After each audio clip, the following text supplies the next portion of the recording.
Welcome back, guys. We've made it here to Imola, one of the most iconic racing circuits in the world.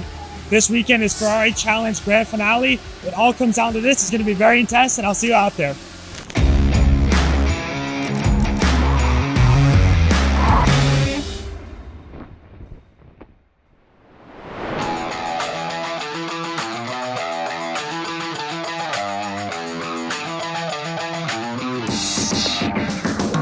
So back to Indianapolis in race 1, we had a P2 finish. Race 2, we came back and won that race, so that put me at the top of the standings for the championship. Now coming into the finale weekend, the top 3 are very close, so it could be anyone's race, so we're excited to see it. All right, so Imola is a beast. It is 19 corners, 3 miles long. There's a lot of tricky chicanes, for example, Tamburello, Variante Alta, especially corners like Ravazza, downhill, so every lap you go through, you get a little better each time, but sometimes Imola will throw you a curveball, you know, some damp weather. So every lap you learn more and more, and it's an amazing track. So I'm gonna take you around a lap of Imola. So going down the straightaway up to 6th gear, you wanna brake at the orange barricade on the right. You wanna use all the curbing as possible. Had a little understeer there.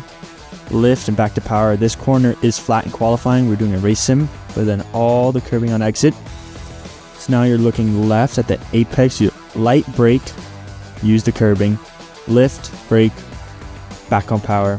This track requires a lot of curbing to have a lot of speed. Here is Tosa, so you want to get a very good exit here. You want to run the car basically almost to the grass because it's an uphill, so you want to be on power early. So now you're looking right towards the bridge, braking around the 60, and just touch the curbing here, else it unsettles the car a little. And then we're going. So now downhill to Acqua Minerale, light brush of the brakes, back to power, and then light brush again. Missed the apex there a little, but got a good exit. Use all the track. So now we're going up all the way to Variante Alta, the chicane, braking at the start of the curbing. You want to clobber the curb here, basically cut it. Exactly like that. 3rd gear, and back to power. So now we're lining up for Ravazza 1 and 2. So another straightaway going downhill. You want to brake after the apex right about now. Brake to 3rd gear.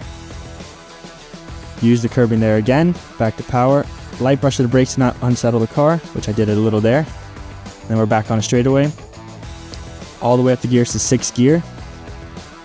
Want to be as close to the wall to not travel as far. And that is a lap around Imola. And up next we have the race and quali.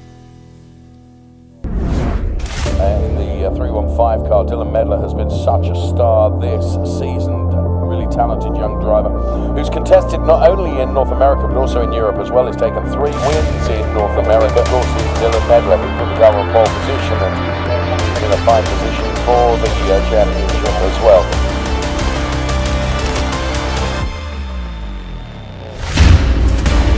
So Dylan Medler, Roberto Perina absolutely side by side. Dylan Medler though with the inside line surely will be able to do enough. And a great start from Matthias Perez Compang, who has to take to the curbs. Jason McCarthy right behind them. Brian Cook and Tony Davis trying to make a headway straight away, as you can imagine, in the Pirelli Am category. But Dylan Medler already beginning to stretch his legs from Matthias Perez Compang. Roberto Perina needs to get by him and try and get on terms with Dylan Medler to keep his championship hopes alive. Here comes Dylan Medler. Driving for the collection. Last time around he had 1.476 of a margin. Fastest lap from Dylan Medler. There is our race winner. Dylan Medler heads towards the checkered flag and he is victorious for Trofeo Pirelli ahead of Matthias Perez Compang and Roberto Perina.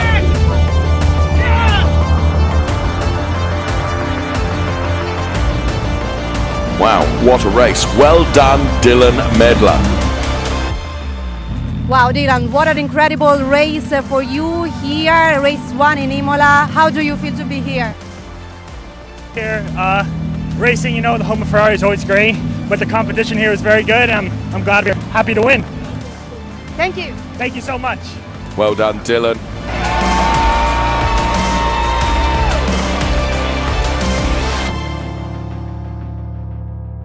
So we just finished race 1 here at Imola. It was a very eventful race. It was a little damp, but we were on slick tires. In the beginning, it was a little tight, but after that, we were able to grow a big gap, especially after the safety car. But in the end, we did finish P1 in today's race, and tomorrow we have race 2.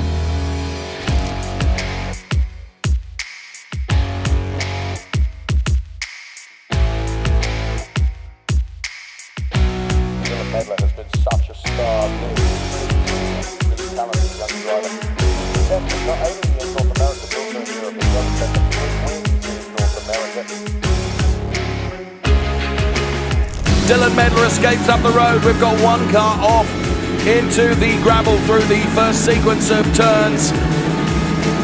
That is the only car, to the best of my knowledge, that has dropped out of the running as Dylan Medler continues on his way. And here is Dylan Medler then with a lap in the book.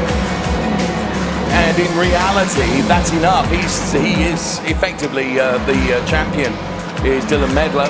That fastest lap comes from Dylan Medler, 1:42.780 for the young man as he just power slides the car out of that. And there you can see the really extremely friendly and great fun team of the collection and Ferrari of Miami down there on the pit wall. Of course, every racing driver has to go and pedal the car, but behind the scenes, there's a big team of people that work on the car, that enthuse on the car, that enthuse about their driver and do everything they can to give him the ability to go out and perform. Congratulations to Dylan Medler, who, to the best of our knowledge, becomes a champion for Trofeo Pirelli. Congratulations to Brian Cook, who celebrates the Pirelli AM Championship. Congratulations to Eric Marston, who becomes the Shell champion. And congratulations to Roger Monteforte, who becomes the Shell AM champion.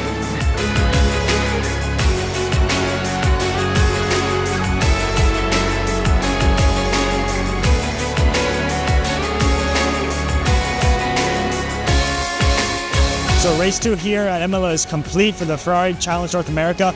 The very eventful race. The start was clean. After that, we had a safety car, but I was able to do a very good restart. And then we had another safety car. Unfortunately, we did end under safety car. So it was a pretty fun race, ending P1. But summing all that up, we did have a grand slam this weekend. We had 2 pole positions, 2 fastest lap, and 2 race wins. Dylan, congratulations, 2 wins in a row. How do you feel? Oh, it feels amazing, especially to do a clean sweep this weekend, 2 wins in a row. Solidifies my P1 in the championship, which is an overall great result for the team. I could have done it without him.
So that's it for the Finale Mondiale weekend. We were able to secure P1 in the Drivers' Championship, qualify very well second row for the Finale Mondiale, and it's a very eventful race. Overall, it's a very successful weekend. We have some time off next, but then we're going to be doing a Las Vegas support race for F1, so we'll see you there.